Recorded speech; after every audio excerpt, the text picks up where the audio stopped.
네, 오늘은 고난을 대하는 법이라는 제목의 말씀을 우리가 함께 나누려고 합니다. 네, 우리가 세상을 살아가다 보면은 잘 살아가던 것 같다가도 의도치 않게 때때로 여러 가지 어려움과 고난의 때를 지나게 되는 경우가 있습니다. 누구 한 사람 나는 아니라고 내 삶은 평안한 삶이었노라고 말할 수 없기 때문에 어느 누구도 자유로울 수가 없습니다. 왜냐하면 수고의 떡과 고생의 물을 먹는 것이 바로 인생이기 때문에 그렇습니다. 죄가 이 세상에 들어오는 순간부터 인간에게 영적인 죽음, 또 육적인 죽음뿐만 아니라 고통과 아픔이 생겨나게 되었습니다. 그렇기 때문에 성경에 등장하는 우리 믿음의 선배들도 예외 없이 이 광야 같은 고난의 때를 겪을 수밖에 없었습니다. 아담은 아들의 존속살인을 겪어야 했습니다. 이삭은 시기하는 이들을 피해서 이리저리 피해 다녀야 했을 뿐만 아니라 형의 장자권과 축복권을 가로채고 삼촌 라반의 집으로 도망해야 했던 작은 아들의 안타까운 모습을 지켜보아야 했습니다. 야곱은 이주하는 도중에 사랑하는 아내 라헬의 죽음을 경험해야 했고 형제들의 관계로 가장 아끼는 아들 요셉을 그 죽음을 맛보아야 했습니다. 그러기에 후에 야곱은 험악한 세월을 살았노라고 자신의 인생을 회상하고 있는 것입니다. 다른 어느 누구를 보더라도 우리가 성경 속 인물들 중에 그것도 하나님의 축복을 약속받은 인물 중에서도 평온하고 안전한 삶을 살았던 인물은 없을 정도입니다. 그런데 그 고난의 때가 언제일지, 언제 우리에게 이 환란이 닥쳐올지 우리가 알기라도 한다면 그때를 잘 대비하고 좋을 거지만은 대개 이러한 환란의 때는요 예고 없이 불쑥 우리 곁에 찾아오곤 해서 우리를 당혹스럽게 합니다. 아마 여러분에게도 이런 때가 있었을 것이고 크고 작은 여러 가지 일들로 여러분이 슬프고 외로운 때, 또 두렵고 절망에 빠져있던 때, 살 소망이 꺾이던 때, 그리고 막막하고 한 발자국도 앞으로 나아갈 수 없을 것 같은 때, 어쩌면 지금이 그때를 겪고 있는 분들도 계실 수가 있습니다. 그런 때 여러분은 어떻게 지내셨습니까? 혹시 지금 그 일을 겪고 계시다면 지금 여러분은 어떻게 지나고 계십니까? 어떤 이들은 이 고난의 때를 잘 견뎌내고 지나고 난 후에 그의 마음이 더욱 단단해지고 삶이 견고해지고 믿음이 신실하고 성숙한 믿음으로 자라나게 되는 경우들이 있습니다. 그런가 하면 어떤 이들은 삶이 무너지고 자포자기하고 마음에 병이 들고 무너져 내리는가 하면 고난을 겪으면서 믿음을 상실하고 주님 곁을 떠나가기도 합니다. 그러므로 우리 성도들은 고난의 때, 이 광야와 한가운데 있는 시련의 때에 어떻게 이때를 마주해야 하는지 우리가 말씀을 통해서 알아가고 잘 견뎌내야 하겠습니다.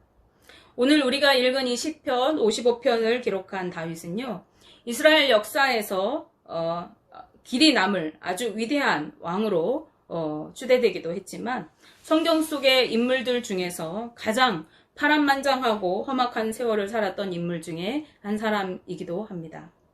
그는 어릴 때부터 아버지에게 인정을 받지 못하고 들에서 아버지의 양을 지키며 지냈습니다. 그러던 다윗이 악기를 잘 다루어서 이스라엘의 초대왕인 사울 왕의 앞공으로 발탁이 되었을 때 아마 사람들은 그가 왕궁에서 일을 하게 되었으니 출세하고 성공하게 되었다고 여겼을 수도 있을 것입니다. 그러나 악신이 들렸던 이 사울 왕은 자신을 위해 악기를 연주하는 다윗을 향해서 여러 번 창을 던져서 그를 죽이려고 했습니다. 그런가 하면 나라의 대적이던 장수 골리앗을 무찌르고 나라를 구하며 전쟁 영웅으로 떠오르게 되었을 때 그는 왕의 군대 장관이 되었고 백성들의 칭송을 받았습니다. 이제 정말 성공한 인생 같아 보였던 다윗이었지만 잘 나가는 다윗을 시기한 사울왕은 그를 좌천시켜버렸습니다. 그리고 왕의 사위가 되었음에도 자신을 죽이기 위해 추격해오는 장인의 그 군대를 피해 여러 해 동안 도망자 신세가 되어야만 했습니다. 그런 다윗은 아내를 빼앗기는가 하면 목숨을 지키기 위해 적국에 투항하게 되었고 사람들의 시선을 피해서 미친 채 하면서 수염에 침을 질질 흘리고 벽에 그적거리면서 이렇게 살아가는 세월을 살아야 했습니다. 이러한 다윗은 급기야 사울을 이어서 이스라엘의 2대 왕이 되었습니다. 하지만 사랑하는 아들 압살롬과 그의 친구이자 모사였던 아히도벨의 반역으로 또다시 도망자 신세가 되고 말았습니다. 다윗의 인생은 이처럼 비참하고 고통스러운 인생의 연속이었습니다. 우리가 그 인생을 인간의 눈으로 볼 때, 그의 인생의 굴곡들을 볼 때 그의 인생은 어느 것 하나 평탄한 삶이 아니었던 것을 볼 수 있어요. 그의 마음이 얼마나 어려웠겠습니까? 더구나 사랑하는 사람들의 반역과 배신으로 겪는 어려움은 이전에 그가 겪었던 어려움보다도 훨씬 다윗을 힘들게 했을 것입니다.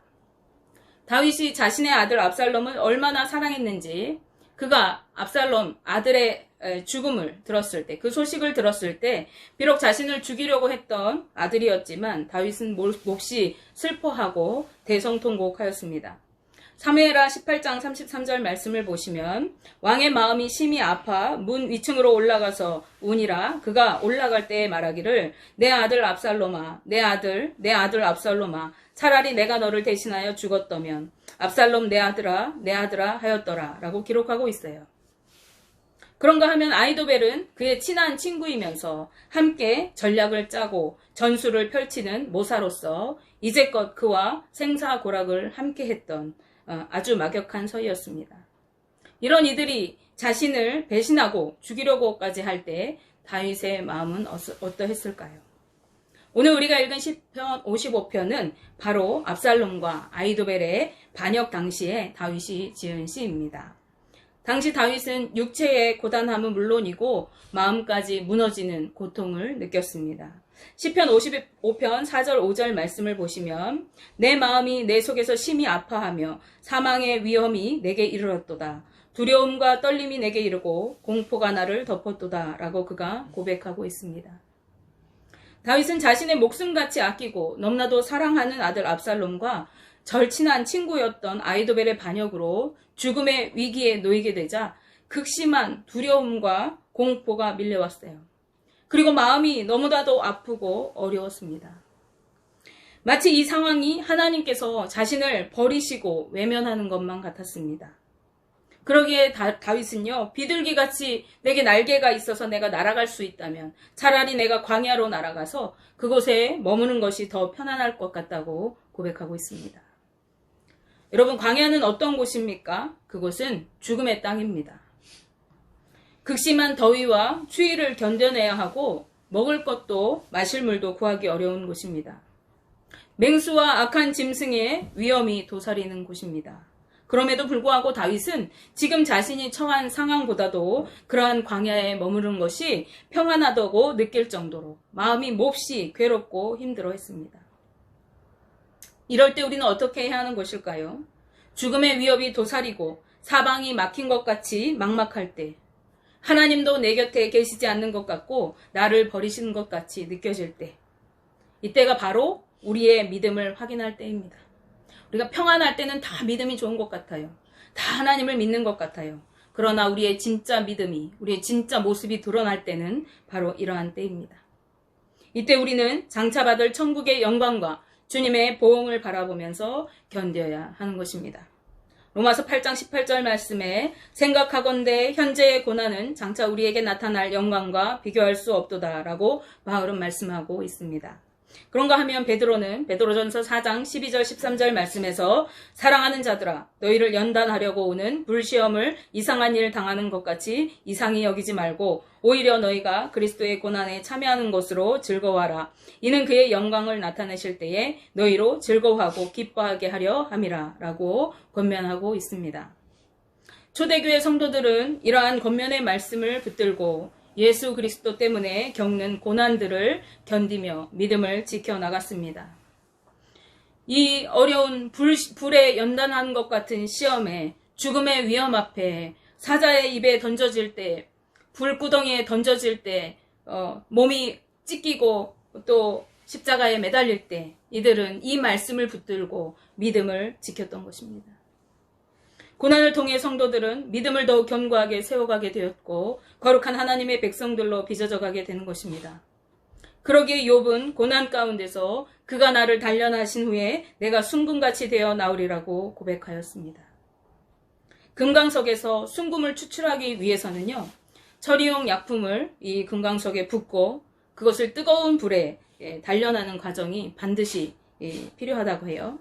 이때 불순물들은 위로 떠오르게 되고 순금은 밑으로 가라앉게 되는데, 이 위에 떠오른 불순물들을 모두 따라내고 가라앉아 있는 그 순금만을 남기게 될 때 온전한 순금이 된다고 합니다. 우리에게 주어지는 고난은 바로 이러한 연단의 과정입니다. 평소에는 드러나지 않던 우리 안에 불순물들이 고난의 때를 통해서, 그 시험을 통해서 모두 다 드러나게 되어집니다. 나의 믿음 없는 모습들이, 불평불만과 교만으로 가득한 우리의 마음들이, 모난 성품들이 우리 고난 가운데 모두 드러나게 됩니다. 그리고 나의 실체를 보게 되는 것입니다. 우리가 그것들을 발견하고 회개하며 하나님께 정결하게 나아가게 될 때 우리는 정금 같은 믿음으로 온전하게 되어지는 것이죠. 그렇기 때문에 바울은 로마서 5장 3절 4절 말씀에서 다만 이뿐 아니라 우리가 환난 중에도 즐거워하나니 이는 환난은 인내를, 인내는 연단을, 연단은 소망을 이루는 줄 알미로다 라고 말씀하고 있는 것입니다.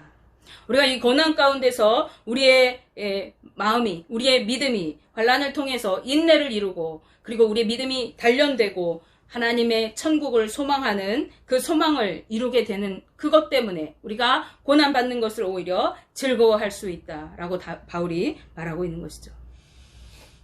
오늘 본문에서 다윗은요, 두려움과 공포에 휩싸이고 마음이 심히 아픈 때에 하나님께 부르짖어 기도하기 시작합니다.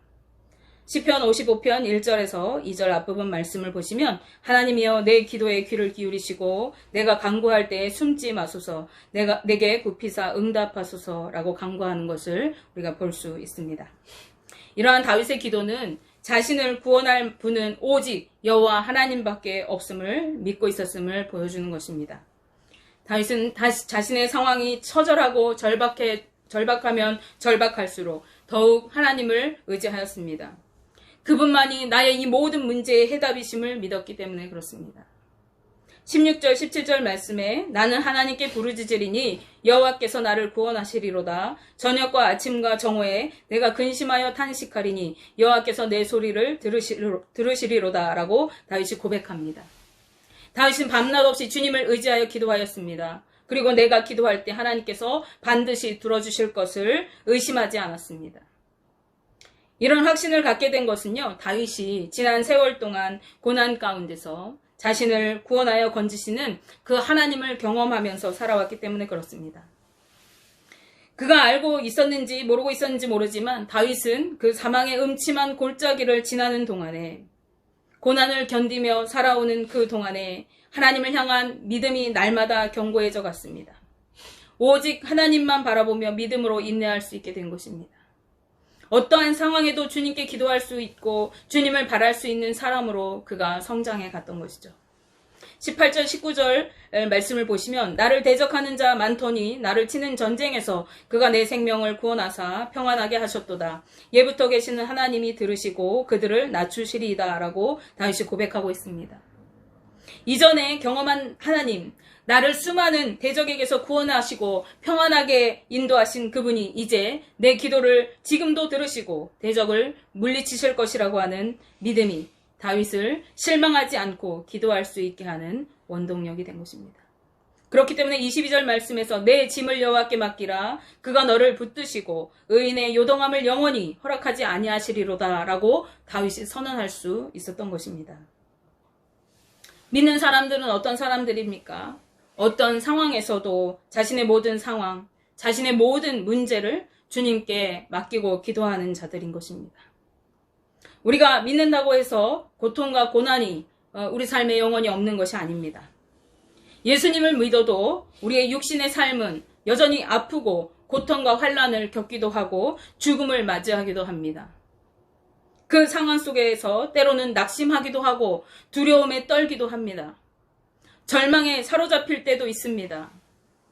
그리고 마음이 괴로워서 몸부림치기도 합니다. 왜냐하면 우리는 연약한 인간이기 때문에 그렇습니다. 그래서 우리가 그 모든 상한 감정, 상한 심령, 그것은 당연한 것입니다. 그러나 믿는 자들이 세상 사람들과 다른 것이 있습니다. 그것은 그 모든 상황 가운데서도 주님을 바라보며 기도할 수 있는 특권이 우리에게 있다는 것입니다. 그리고 그 모든 문제에 해답이 되시고 구원을 이루시는 분이 우리의 아버지 되신다는 사실입니다. 믿음이 없는 사람들은 상황과 환경을 바라보기 때문에 상황에 함몰당하고 좌절하고 절망에 빠지고 고통 속에 신음하고 마는 것입니다. 그렇지만 믿는 사람들은 그럼에도 불구하고 주님을 바라보면서 의지하고 나아가게 되고 똑같이 실망했지만 주님의 구원을 이루시는 그 삶 속에서 믿음이 더욱 견고해지고 천국을 바라는 소망을 품게 되는 거룩한 주님의 신부로 빚어져 가게 되는 것입니다. 수많은 세월을 고통 속에서 연단을 받은 그 고난을 견뎌낸 다윗은 오직 하나님을 의지하며 주님의 마음에 합한 왕으로 인정받는 신실한 하나님의 사람으로 거듭나게 됩니다. 세워지게 된 것입니다.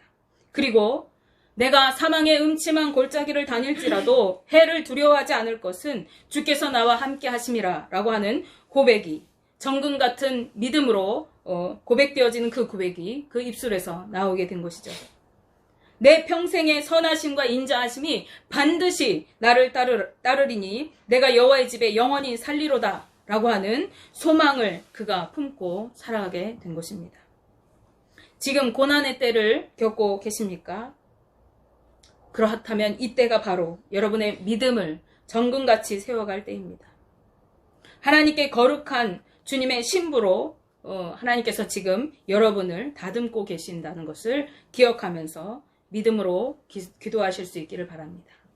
우리가 기억할 건요, 우리가 주님 앞에 나서 주여 거창한 말로 기도하지 않아도 아까 우리가 말씀 읽었듯이 내가 아침과 저녁과 아침과 정오에 주님 앞에서 울부짖었더니 내가 탄식하였더니 내가 주님 앞에 울었더니 하나님께서 들으셨도다. 우리가 주님 앞에서 주님을 의지하고 우는 것, 그것이 기도예요. 우리가 주님 앞에서 내 모든 어려움과 내 모든 상황을 내어놓고 울고 기도할 때 하나님께서 들으십니다.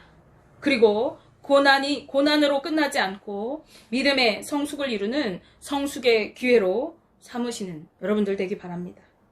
원하기는 저와 우리 성도님들이 삶 속에 부딪혀오는 여러 가지 고난과 환난을 주님께 맡기고 기도하면서 믿음으로 인내하여서 성숙한 하나님의 자녀로 성장해 갈 수 있는 그러한 주님의 자녀들로 자라가시기를 예수님의 이름으로 축복하며 기도합니다.